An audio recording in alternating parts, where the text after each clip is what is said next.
마음의 희로애락을 담는 것이 눈동자라고 합니다. 이 눈동자를 그래서 많은 사람들이 마음의 등불 혹은 마음의 거울이라고 하는데요. 그 중에서도 사시눈이라면 정말 많이 속상하고 답답할 것 같은데요. 오늘은 그 사시눈에 대해서 오해와 진실 알아보도록 하겠습니다.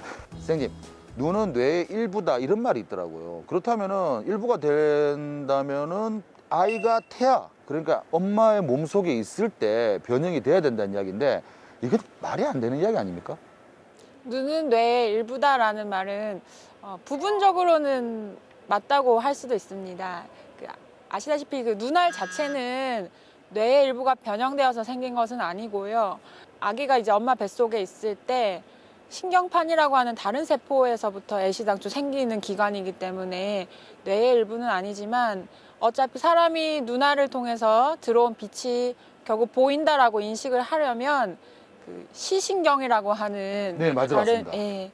신경 다발을 통해서 뇌의 일부로 되어서 뒤통수, CPG라고 하는 그 부분까지 도달을 해야 보인다고 느끼는 거라서 그 눈알 뒷부분부터 시신경부터 그 CPG까지는 뇌의 일부로도 생각할 수 있기 때문에 일부는 맞고 일부는 틀렸다라고 할 수 있겠습니다. 그러니까 내가 눈은 아니다. 네네, 눈알 자체는 아닙니다. 아, 그렇군요.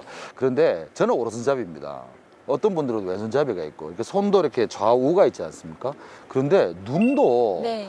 오른 눈잡이, 왼 눈잡이 이런 말이 네. 있더라고요. 이게 사실인가요? 네, 사실입니다. 그래요? 예. 양손잡이처럼 두 눈을 골고루 쓰시는 분도 있으시지만 오른눈을 주로 쓰는 사람, 왼눈을 주로 쓰는 사람 이런 주시를 주로 하는 눈이 어느 눈인지가 다른 분들이 있습니다. 주시안이 어느 눈이다, 오른눈이다 혹은 주시안이 왼눈이다 이렇게 표현을 하는데요.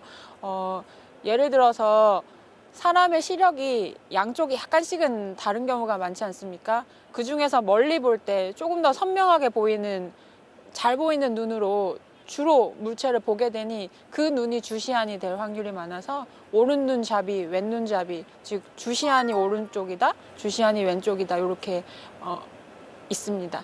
오른눈, 왼눈잡이를 구분을 하는 이유가 저희가 생각하고 있는 사시가 주시안에서는 별로 표시가 안 나고 주로 쓰지 않는 비주시안에 이제 한눈이 편의가 되는 증상이 자주 나타나기 때문에 수술이라든지 치료를 할 때 어느 눈이 주시안이냐를 구분하면서 이제 판단하는 경우가 많아서 그런 것을 판단하는 검사를 하기도 합니다.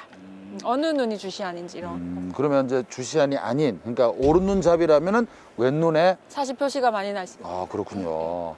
선생님, 사시의 종류도 다양하겠지만 사시의 그 발병하는 원인도 다양하다고 들었습니다. 밝혀진 것도 있고 밝혀지지 않은 부분도 있다고 하는데 많은 분들이요, 눈동자가 크면 사시가 될 가능성이 높다고 하는데 이건 말이 안 되지 않습니까?